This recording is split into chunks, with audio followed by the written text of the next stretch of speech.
Merci mingi na bino ba Congolais de partout bisika bomesana kolanda biso eza na Kinshasa na intérieur pe na libanda ya mboka. Parlons Congo émission oyo ezali consacré na koyeba évolution ya mboka Congo ekokende liboso to ekozonga sima ou bien ndenge balanga nzembo balobaka toko tourner en rond. Semaine oyo boyebi actualité etikali dominée par occupation ya ba zone conquise hier par les M23 na ba troupe ya force régionale ya EAC ba troupe oyo Soudan yeko bakisama Uganda pesi ayaki mais Bunagana la surprise générale ekomi elongwe na maboko ya M23 ekomi na maboko ya ba troupe ougandaise. Mais deuxième surprise ezaki ba Congolais ba apprendre que FARDC bazali lisusu na droit ya konyata Bunagana te. Stratégie pour le gouvernement, balkanisation pour l'opposition. Vérité za wapi. Tokolobela ngona émission oyo. Makambo ekoleka na PPRD ba départ. Bato ebele balobi FCC ekufi. Na émission tokolobela ngona invité na biso oyo azali ya PPRD ya Joseph Kabila. Tokobosana te ba sujet lokola ba loi Chani. Bato ebele bako vanter ba mérite nango. Sonabi bato ebele bato ya pouvoir. Na opposition bako mona lokola ekozala nde fin du monde bako évoquer loi ya ivoirité na Côte d'Ivoire pona kolobela sujet wana nyonso pe pona ko abuser na temps na binote tokopesa invité na biso moko na lelo oyo azali maître Arlette Odia mbote mingi mbote na balandi ya Perfect TV. Boni mama Arlette Malamu mingi na sepeli pe na invitation na bino mokolo lelo. Maman Arlette, vous allez cadre à PPRD, parti à Joseph Kabila, où est outil qu'on fêté 21 ans. Et les cas qui ndenge. Et les cas qui malamu mingi penza. Bato bazaki olobaki PPRD à Joseph Kabila ekufi. PPRD bato bakei. Bao batikali baza bao bazaki ko jouer ba second rôle. Est-ce que toza susuna makasi penza? Ba misusu ba comprena ki position à Joseph Kabila te ndenge alobaki biso toke na enrôlement te aussi longtemps que seni ya malonga ekozala mise en place te kasi 21 ans d'anniversaire ya PPRD ezongisi sous sourire na munoko ba cadre pe militant ya PPRD na munoko ya ba congolais oyo baza ko kanisa que Félix Tshisekedi a échoué na makamba obongisa mboka aeko sala koleka Joseph Kabila te malamu akende et que Kabila azonga na ebonga na ya lokumu.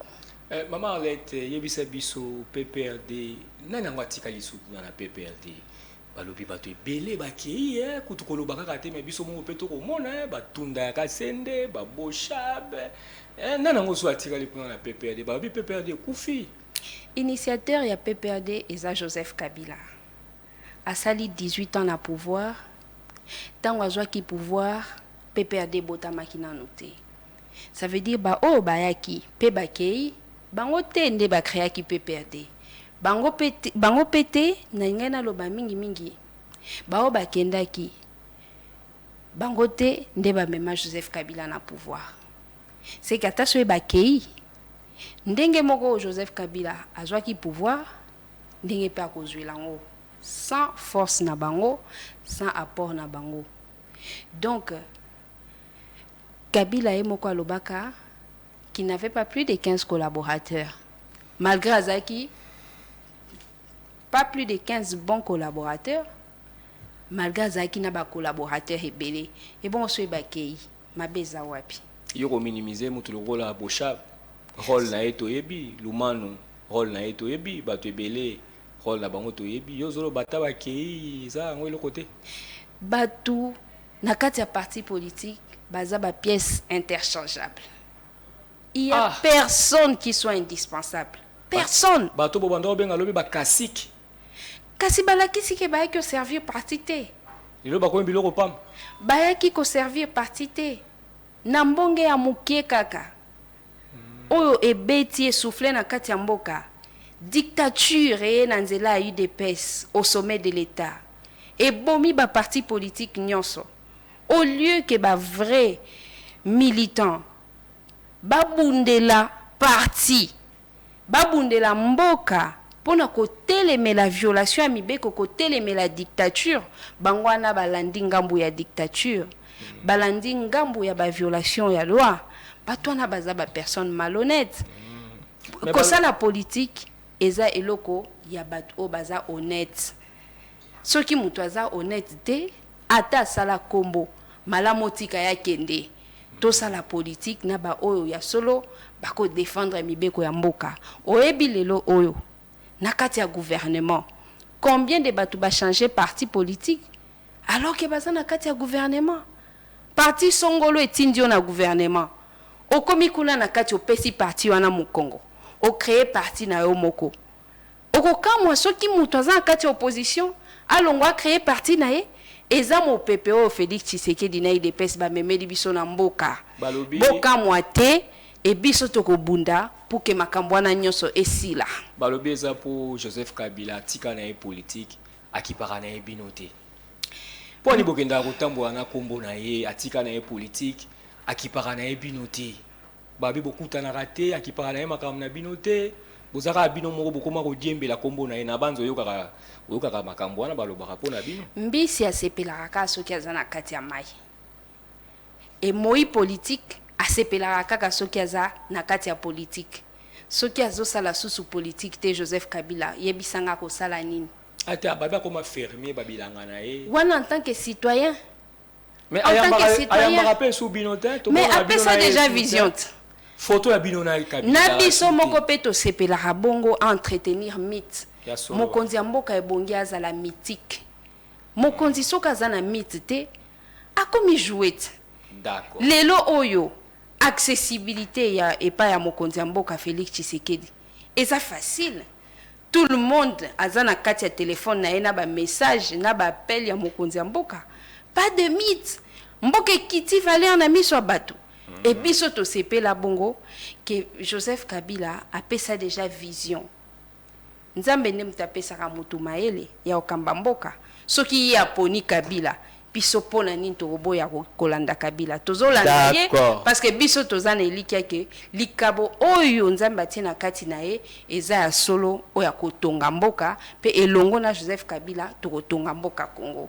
D'accord, tozonga na actualité mingi mboka nano parti eza fait privé pe eza makambo tobengaka privé tozongela mboka po mboka ekokende Mama Arlette Bunagana batumsu bakoloba Bunagana libéré parce que M23 longwe mais bamusu bakoloba Bunagana toujours occupé parce que M23 longwe mais ba soda ougandais ba yewana ba ko contrôler ce ko Bunagana mais balobi FARDC ça na droit ya koniata place wana te gouvernement balobi ezali stratégie pour un temps FARDC ça kozongela na ekaka pona yo sangwano ya mbyango ndenge occupation ya Bunagana et pas armée étrangère armée ougandaise eza acte ya haute trahison constitution na biso elobi que mokonzi ya mboka aza na ba mission notamment ya ko défendre intégrité territoriale ya ko défendre souveraineté ya l'état donc il ne peut pas y avoir na kati ya mboka eteni moko balobi armée régulière et commandate ça veut dire qu'il y a un problème contre intégrité territoriale na souveraineté ya l'état soki tozalaki na ba officier oyo baza discipliné te tango mususu na mboka sous le régime ya Félix Tshisekedi tolingaki ata to connaître coup d'état. Oh, je vous dis parce que on ne peut pas tolérer babiloko ya ndenge wana. Mettez-vous dans la peau invitation à Congo baza ba troupe ya EAC otozali biso ba tobenga bango bayat. Mettez-vous dans la peau ya ba militaire. Mapinga na biso ya FARDC. Oyo ba kati seleka koloba ketoko défendre territoire national jusqu'au sacrifice suprême. Et puis ba fandi ba ebisa bango ke na kati ya Bunagana bokoma te. Vous savez la révolte que ça peut susciter na kati ya basoda na biso. Mais c'est pour un temps. La chance qu'il y a. La chance qu'il y a de Konanga et Justin est que l'armée a connu des réformes sous le régime de Joseph Kabila. L'armée a connu de la discipline au vrai sens du terme. Pour la nine, parce que Joseph Kabila est moko azanano soldat, un soldat formé, un soldat discipliné. Obiso to ako vivre lo na mboka ezaba scandale. Une épée saza ko betelango maboko. Ndenge ba M23 ba libéré Bunagana. Ba ju ba pesi yango armée ougandaise. Pourquoi ba obetelango maboko? Parce que na ba accord à Nairobi et l'Obama que force régionale akoki kozwa était nimoko ya mabele. Pona bango baza osepela parce que une partie y a accord ya Nairobi eza respecté. Nzoka la République a été piégée déjà à partir à Nairobi. Quel est cet autre mais bien sûr accord eza na disposition. Article 6 y a accord wana elobi polele. Accord oyo koloba na rappeler ba téléspectateurs eza accord oyo bota cash entre Vital Kamerhe et Nande Kofi. Non, oyo ba signé na Nairobi. Oyo ya koti na kati ya EAC. OK. Na mboka nini mususu ya kati Afrique. Quel est cet autre pays où il y a une zone sur laquelle ne peut pas arriver armée régulière. Bon, sans y a état de siège ezanine. Parce que Bunagana eza nakati ya Nord Kivu. Et Mokonzi Mboka a signé état de siège pour que la province ait la sécurisée, dirigée par les officiers, il y a FARDC ainsi que la police. Tant que Bunagana, armée ougandaise, na M23, balobi que FARDC comme wanate. Quel est ce Congolais qui peut se sentir fier? Pourquoi tu relobate que ça va acte ya haute trahison?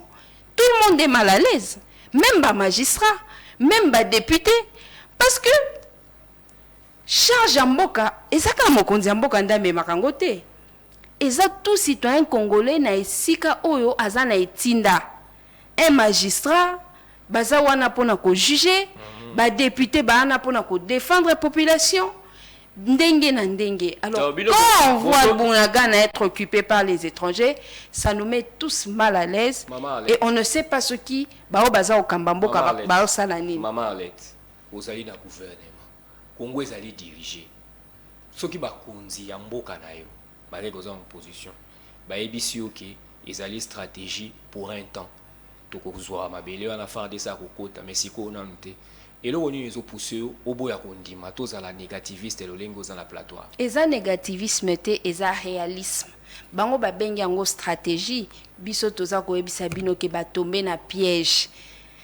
Tango baloba ki état de siège go silisa bitumba na est. Ba benga kango stratégie biso to lobaka ke ezalaka piège parce que eza ko sengate que kaka FARDC akengela mboka. Nous sommes tous en train de pleurer Makambouya infiltration.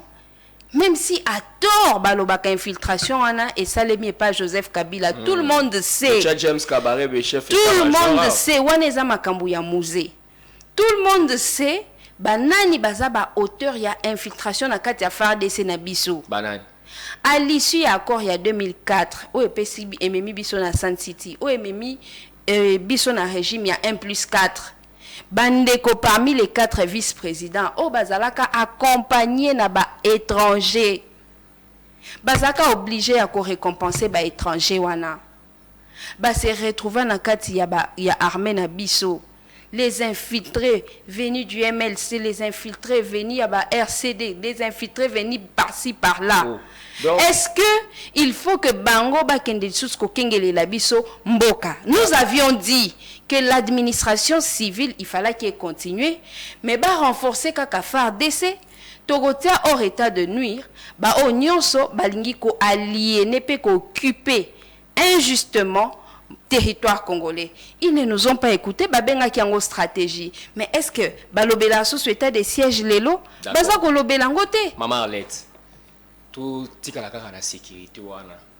Donc on a comprendre bien pour na yo. Responsable de l'infiltration de Joseph Kabila, mais balukango na côté Jean-Pierre Bemba, balukango côté Roubero.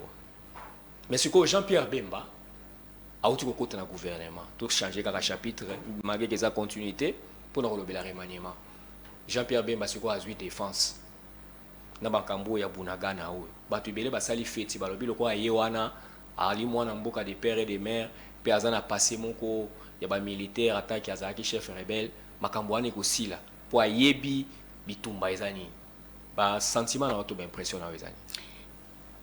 Ndeko Justin eza que les lots politiques en mboka comme ko confondre en ona ba discipline mususu bato bazomona politique neti ndembo ya football bazomona lokola room azaka nzombo le soir aroko tata na 5e 10e minute ya fin du match arotia na ye mbala biscotte azaka osala ba biloko wana et bato bazokanisa que même siko avec Bemba qui arrive fin mandat à Félix Tshisekedi, Kamere qui arrive fin mandat à Félix Tshisekedi, qu'ils peuvent changer la donne. Na bango moko baebi qu'ils ne feront rien. Oh. Pourquoi Bemba na Vital Kamere bandimi kokota na kati ya gouvernement? Pourquoi? Et ça pour na côté la stratégie à Mabe, il y a eu des pèses. Pe Ndeko Tshisekedi ya ko débaucher ba ministre na bango.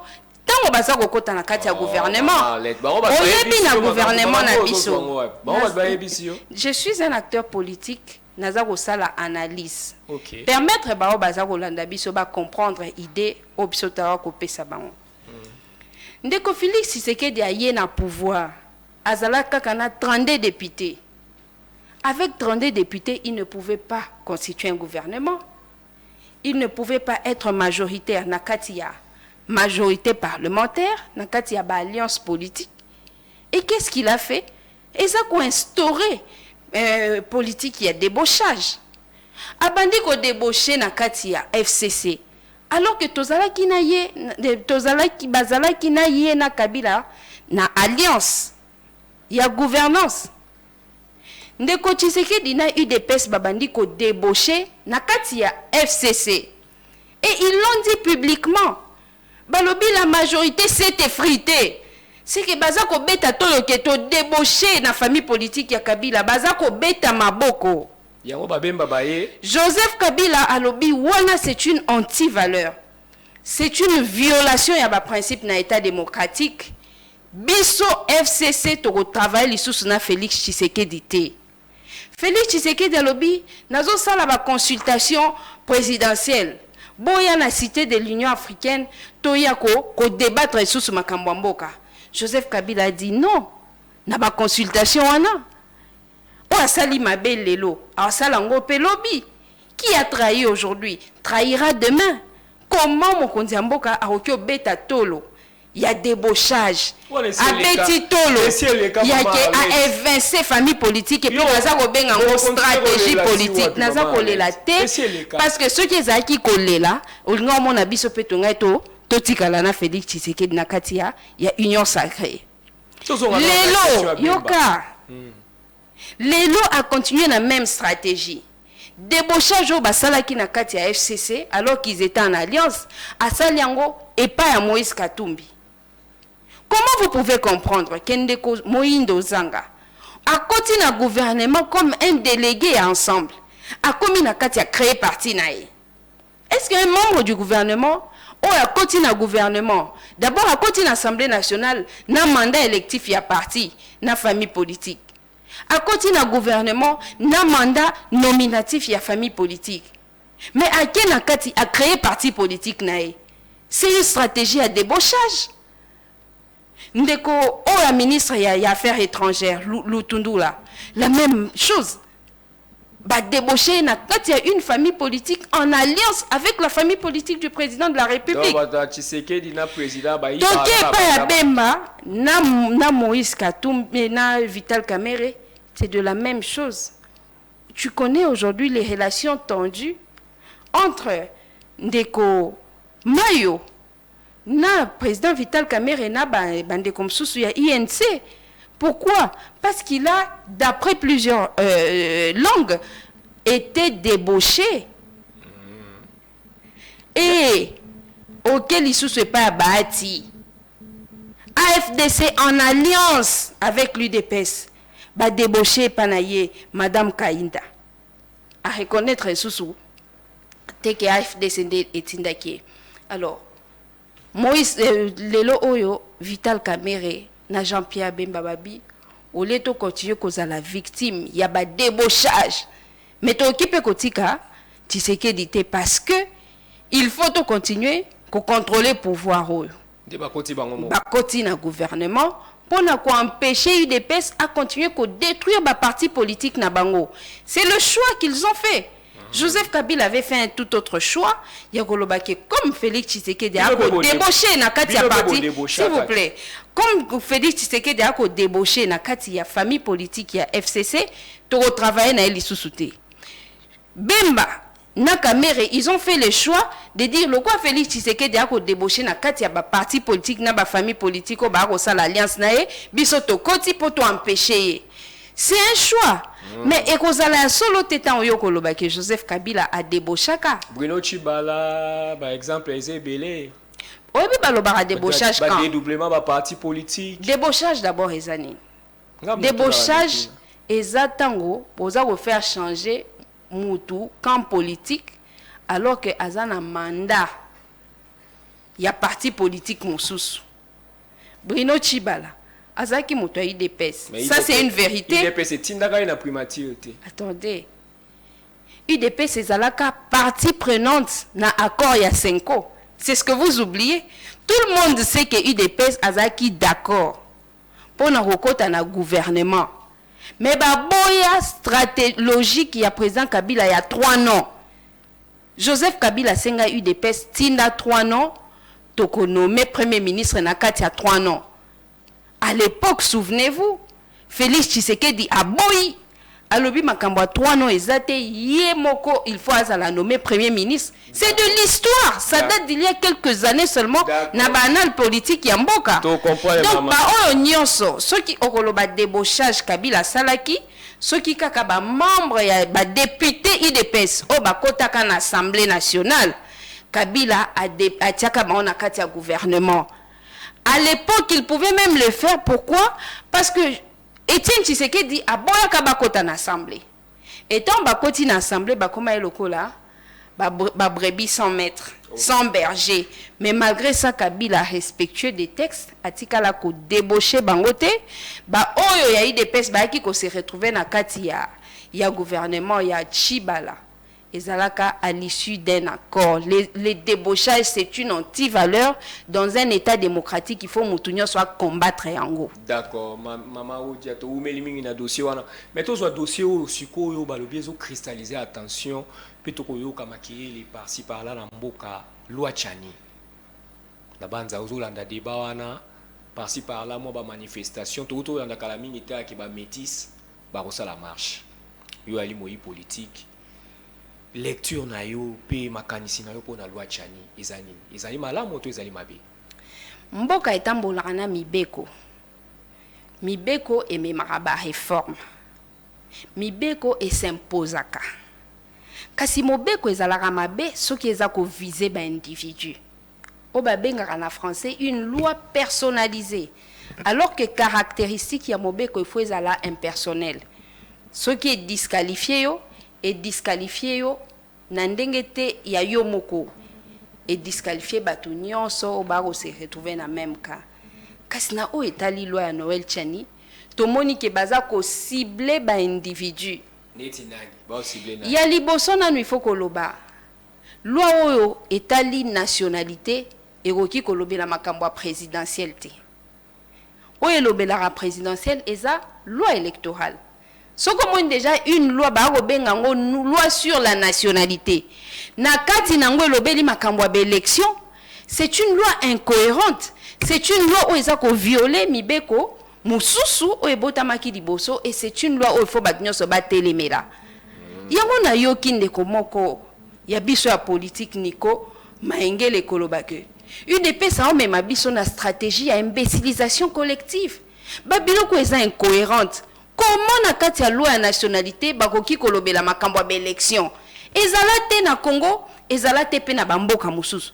C'est des choses qui n'ont jamais existé depuis que l'univers a été créé. Mais balobi ba ko protéger fonction parce que batuloko la ba beda chour batuloko la batu mususu baza tozana ba ona mboka wa ba libanais belé bakoma même ba congolais batu mususu baza maman na étranger papa na congolais soka su fonction devant problème Congo na mboka oyo banoko na ye bazali to Angola akozala partager akozala pena akofoncer pena droite yo komona mabe place ni bino ba journaliste pe population il faut ko éviter ko tomber na diversion eza wapi Noël Tchani ayebaki que loi na ye wana et ko créer ba remo alors il faut amema discours moko ya sensationnel et même congolais akoloba lelo so to voter loi ote toko risquer tozala na président de la République moko ya mundele toko risquer tozala na président moko ya libanais ou bien tozala na président moko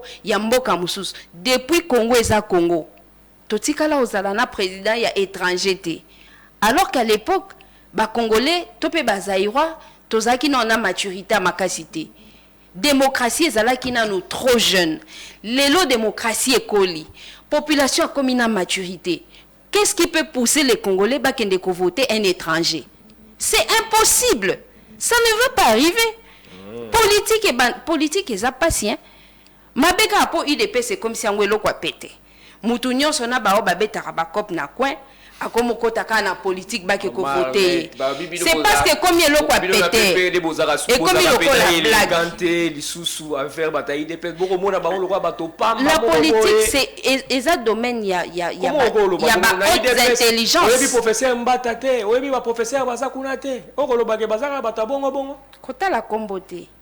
Tala oyo batu bazako sala pe oyo batu bazako loba.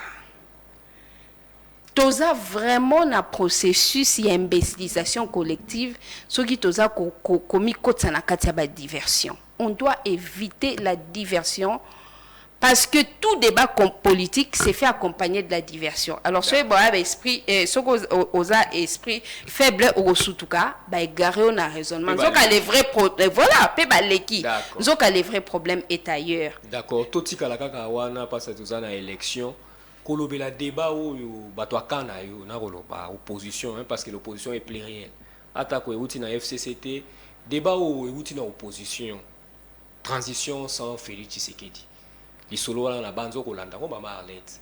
Makanisi na o ezani ne ekomi koloba ma ke sur élection ezate par rapport à ba propos yo Denis Kadima koloba kazana ba moyen te bato déjà ba komi ko sauter en avance. Na opposition baninga na bino ya Lamuka et Sidé ba Fayulu. Balobi transition sans Tshisekedi. Yo komona idée wana te. Biso toyebisaka bino awa ke régime ya Félix Tshisekedi balingi ko organiser élection te. Balingi ko sala glissement. Et baza ko kansaneti ko sala glissement eza facile. Eza facilité. Tant oza hors mandat, oza déjà exposé. Ba kombe koko outa départ et d'autres ozala na explication ko lobate muto azalaka à l'aise soki ba batelier et pas mibe kwa mboka soki mobeko e batelier te okovanda kimiate yo komona makanisi sikoyo muto ke koloba ke tokozala na transition sans Tshisekedi soki Tshisekedi organiser élection te muto na za faible opposition na eza opposition moko faible. La constitution a été claire. Alors, mandat électif est à 5 ans. Il y a président de la République. Mandat électif, il y a député, il y a sénateur. Et ça a 5 ans. Ce qui 5 ans est coquille, il faut qu'on applique l'article 5 de la Constitution. Et lobby que comme ma population, on a urne à qui on voter. Ce qui est élection exacte, article 64 réglé problème wana. Il faut que télémé la moutounion soit ko exercer le pouvoir politique, le pouvoir public par la force. Tout télémé lié. Maintenant qu'est-ce qui arrive? Il y a un bande ko balobi, tout télémé lié, tout tché mon panzi, tout tché mutu musu fayu le kuta lobby transition, il y a bata société civile, biso ba politicien te. Bino na PPRD boko proposer nini. Poto za ko kende, a mi kole ko poussa na mama Arlette. To ko kende. Décembre ça sous lobby lobia. On se comprend ça sur musikate. Ce qui to komi mama Arlette. On fait quoi? Élection Denika dit mais ça la kaka bongo ba yebisi biso pour des raisons X et Y. Moi exact. Mama Arlette. Tout ça lindenge. Nalobaka mingi soyi na ye na plateau na yo ki na politique. Balobaka à chaque débat son heure, sa tribune, sa polémique.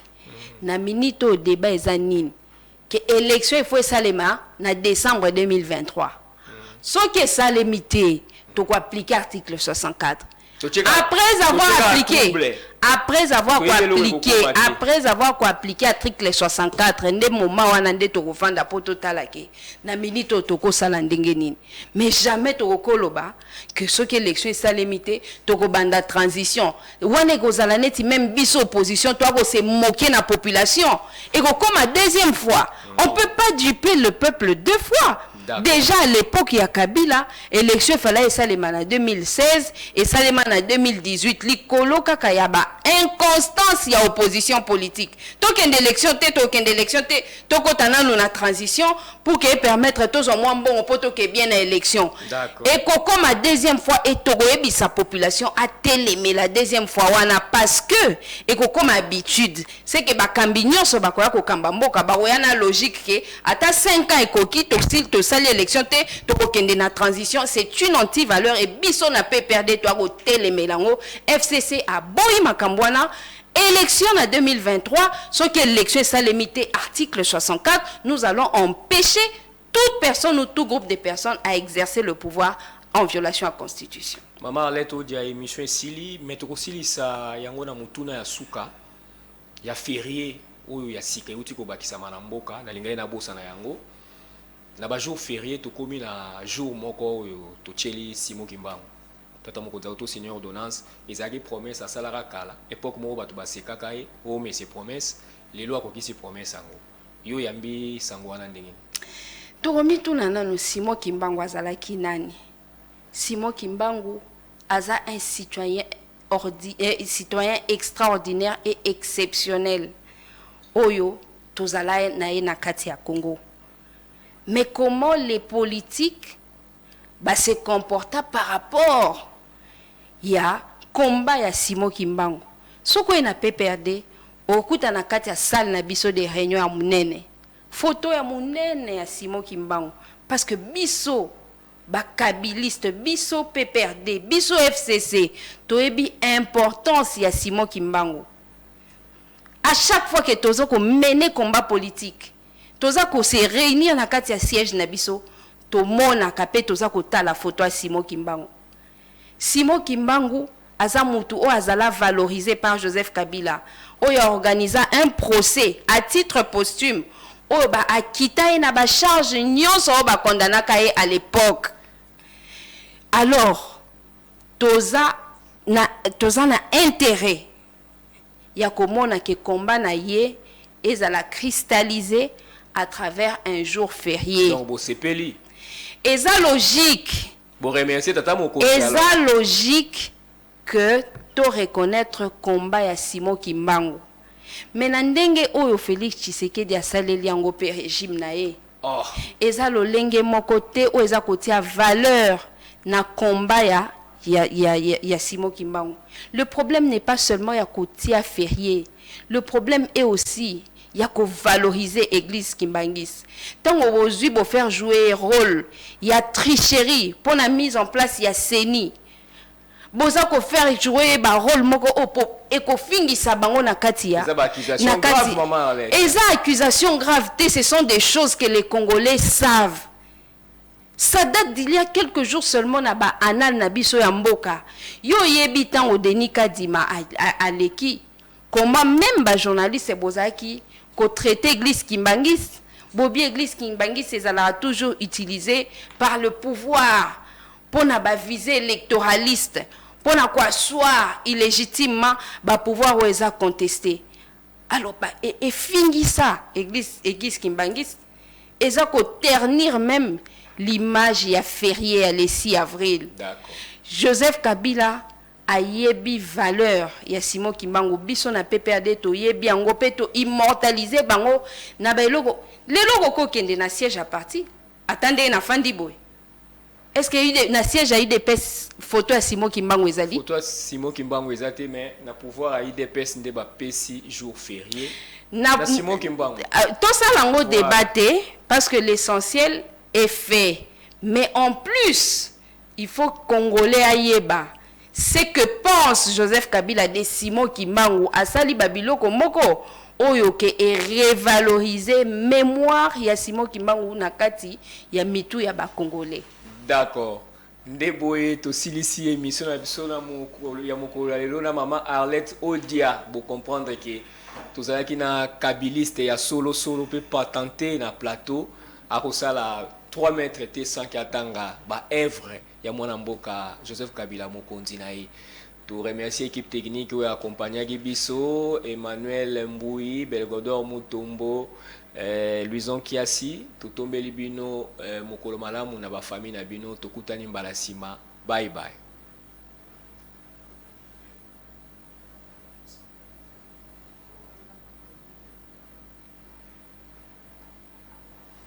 Ah